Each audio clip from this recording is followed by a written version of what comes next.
درباره شاهنامه چی میدونی؟ اثر کی است؟ اثر از استاد ابوالقاسم فردوسی میباشد. دربارش هم خوشم میدونم که مقصد ابوالقاسم فردوسی نرسونده گشت.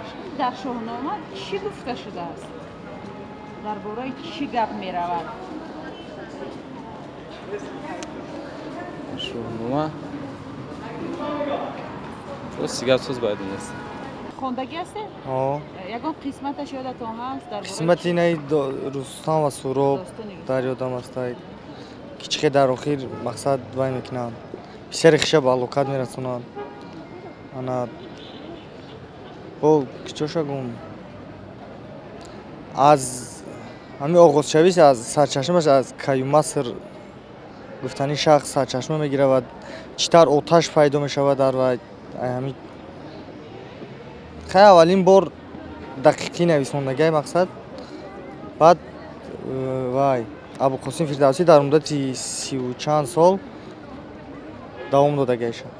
خیلی شاهنامه اثری ابوالقاسم فردوسی است. شاهنامه اثری شاهاثر گویم خطا نمیکنیم است. اینا باید هر یک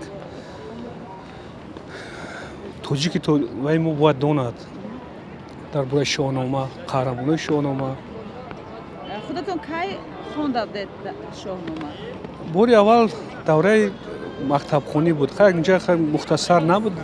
بسیار کوتاه بود در ادبیات دوره شوروی. بسیار کوتاه بود درباره یک معلومات مختصر داده بودند. با ترک با خونده بودیم دوره دانشجویی با یک بار کمتر تونیمش خوندیم بعد خیلی کرد. اقلا پرسوناژهای شاهنامه یادتون مونده است؟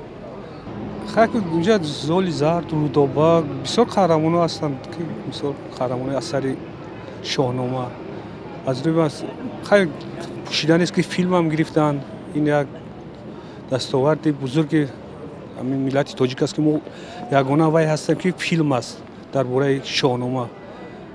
شاهنامه اثری فردوسی فکرم درباره قهرمانای این اثر میدونید نامشون چی است؟ نه. Шахнамы не читала. Я же в русской школе училась, у нас как-то вот в основном русскую классику. شاهنامه ابوالقاسم فردوسی.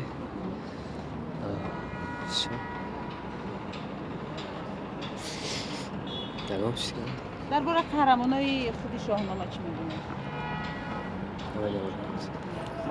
درباره خودی همین شاهنامه چی میدونید؟ آخه او وقتی که من خوانده بودم او باشه جان 79 ما در آمدم. میدونید کی نوشته است؟ آخه ابوالقاسم فردوسی نوشته که چی نمیدونیم را. حالا یگان همون پرسوناژهای شاهنامه. آخه اینا رستم و سهراب هم نمیشه با بسیار سو بود وجود داشت. درباره شاهنامه خیلی در مکتب خوانده بودم راستیگه. فیلم دیدگی هستم از شاهنامه فردوسی.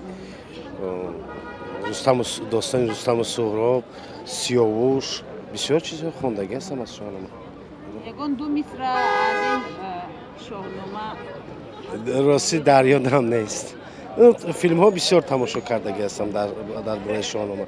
از بریسکی مگر فیلم گرفتگی هستند دیدگی هستند. یک چند فیلم هایی که درباره از شاهنامه یعنی وای کردگی هستند بنوار گرفتگی دیدگی هستم دوره شوروی با. میدونید که فردوسی چند سال بنوشته است این شاهنامه؟ خطا نکنم 30 سال بنوشتگی هستند. این درست است. باید دانند تاریخ دانند و مثل که کتاب تاجیکان حاضر در هر یک خانواده هست. کتابی روی میزی هر یک خانه که هست. شاهنامه هم از این کم نیست. باید باشد شاهنامه. باید دانیم شاهنامه را. برای چی نه؟ این اقدام بسیار اقدام خوب است من فکر میکنم.